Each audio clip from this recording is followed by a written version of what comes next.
Hello guys, welcome to my channel.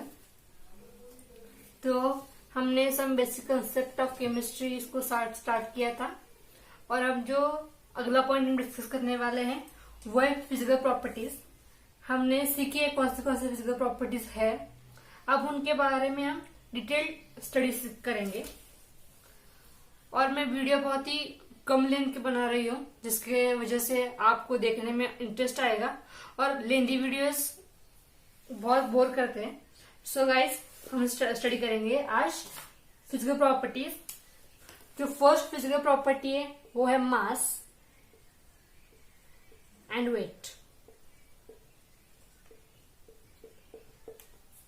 हमें पता है कि हर एक बॉडी का मास होता है क्योंकि वो उसकी इनहेरेंट प्रॉपर्टी है। इनहेरेंट प्रॉपर्टी यानी वो उसकी खुद की एक प्रॉपर्टी है कि हाँ, एक ये जो थिंग है या फिर एक अगर हम सिस्टम कंसिडर करेंगे तो वो सिस्टम की एक खुद की वो खासियत है। फॉर एग्जाम्पल अगर हम एग्जाम्पल लेंगे, एक जो लड़का है तो वो इंटेलिजेंट है, ये उसकी खासियत है कि वो इंटेलिजेंट है स्टडीज में या फिर डांस में। उसी तरह सेम अगर हम मास के बारे में स्टडी करेंगे तो जो सब्सटेंस होता है उसकी जो ये मास है वो इनहेरेंट प्रॉपर्टी है, यानी वो एक खुद की उसकी एक खासियत है। अगर हम मास को डिस्प्लेस करेंगे तो वो उसके अकॉर्डिंग टू इट्स पोजीशन वो चेंज नहीं होता है।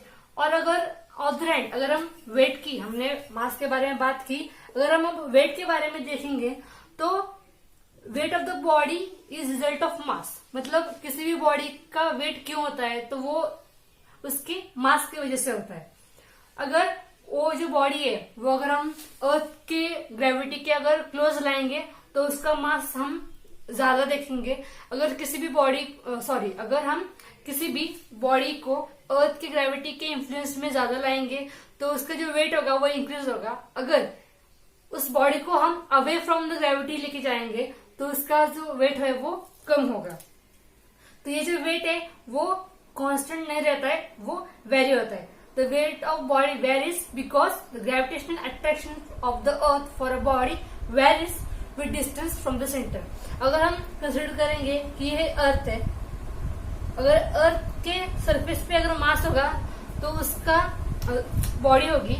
अगर इस अर्थ पर अगर हम एक ऑब्जेक्ट रखेंगे तो अगर हम इस ऑब्जेक्ट का अगर हम वेट मेजर करेंगे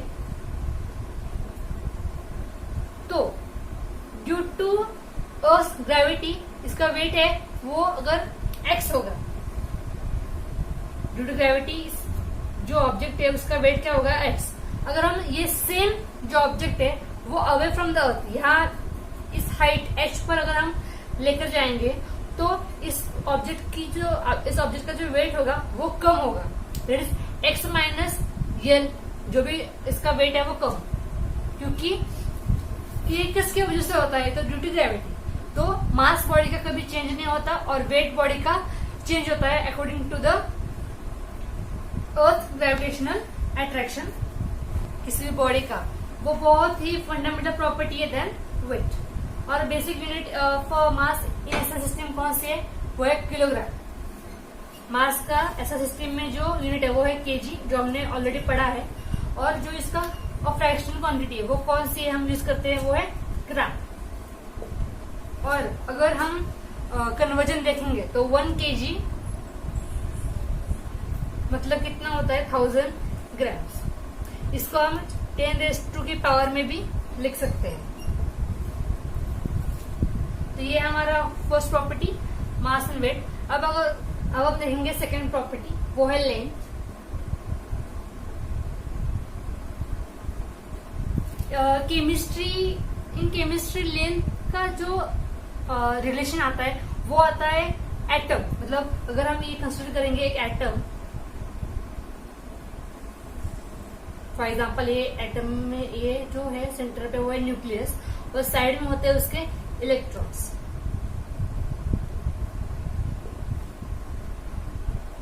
तो फ्रॉम द न्यूक्लियस के सेंटर से जो भी आउटर मोस्ट शेल, मतलब ये जो होते हैं वो शेल होते हैं, अगर हम कंसिडर करेंगे तो इस फ्रॉम सेंटर आउटरमोस्ट शेल ये है, तो from centre to this outermost shell ये जो डिस्टेंस है उसको कहते हैं लेंथ। इन केमिस्ट्री लेंथ को हम इस में मेजर करते हैं। अगर हम और अलग लेंथ काउंट करेंगे तो वो है बॉन्ड लेंथ, मतलब कार्बन और कार्बन में जो बॉन्ड होता है उस बॉन्ड की लेंथ हम मेजर करते हैं। दूसरा है वो इलेक्ट्रोमैग्नेटिक रेडिएशन वेवलेंथ, यानी अगर हम ये एक्स एक्सिस निकालेंगे, ये वाई एक्सिस, और ये जो वेव होती है हम इसके बारे में डीप स्टडी करेंगे एज हम टॉपिक के और अंदर जाएंगे या फिर नेक्स्ट टॉपिक में।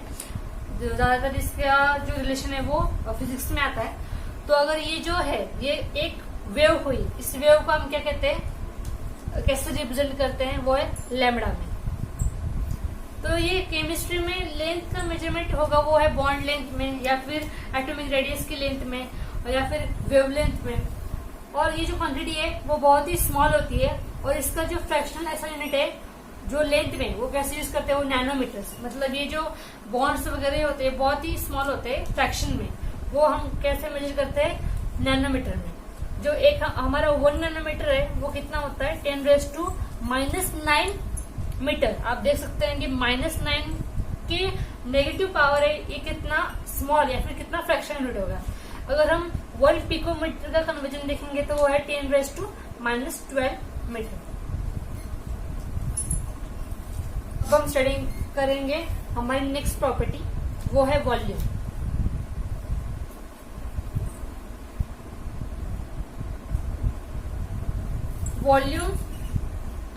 वॉल्यूम यानी कि एक कोई से भी सब्सटेंस ने कितना स्पेस ऑक्यूपाई किया है वो होता है वॉल्यूम।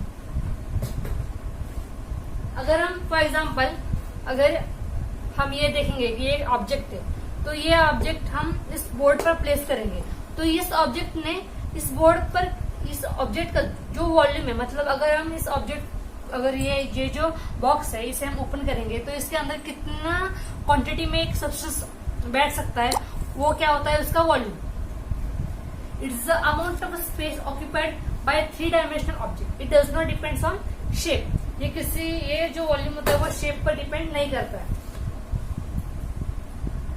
हम जो मेजर करते हैं वॉल्यूम, वो अगर हम कौन से भी लिक्विड सब्सटेंस का या फिर गैसेस सब्सटेंस का वॉल्यूम मेजर करेंगे तो वो अकॉर्डिंग टू हमारे ऐसा यूनिट कैसा होगा, वो होगा लीटर्स, मतलब लीटर्स मतलब कैपिटल एल। और हमें पता होना चाहिए कि 1 litre is equal to 1 dm³। 1 dm³ मतलब 1000 ml, और इसका और कन्वर्जन होता है वो है 1000 cm³। जो हमारा ऐसा यूनिट है ऑफ वॉल्यूम वो किसमें एक्सप्रेस करते हैं हम, मीटर क्यूब में। तो हमें ये जो कन्वर्जेंस है उनको हमें याद रखना होगा, जो भी मास के लेंथ के हैं वो सब आप हमें याद रखने होंगे। अब दूसरा अगर लेंगे तो हमारे जो हमारी बोर्ड की बुक है, उस बोर्ड की बुक में मैं आपको दिखाती हूँ। ये हमारी जो बोर्ड की बुक है यहाँ पे हमने देखा है ये है एक सिलेंडर, ये है एक पिपेट, ये जो दिखा है वो है ब्यूरेट, और ये जो फोर्थ है वो है वॉल्यूमेट्रिक फ्लास्क। मतलब डिफरेंट लिक्विड या फिर डिफरेंट वॉल्यूम जो सॉल्यूशंस होते हैं उनको डिफरेंट जो कंटेनर्स होते हैं या फिर जो इंस्ट्रूमेंट होते हैं उनसे हम मेजर करते हैं। यहाँ पर लिखा भी है कि ये जो है वो है ग्रेजुएटेड सिलेंडर, ये हमारा ब्यूरेट है, ये हमारा पिपेट है, और ये वॉल्यूमेट्रिक फ्लास्क है। इसे हम एक सॉल्यूशन प्रिपेयर करते हैं, उसे कहते हैं is known as the volume of a solution. मतलब इसमें हम सॉल्यूशन प्रिपेयर करते हैं, तो वो ये जो एपरेटस है ये हम लेबोरेटरी में यूज करते हैं।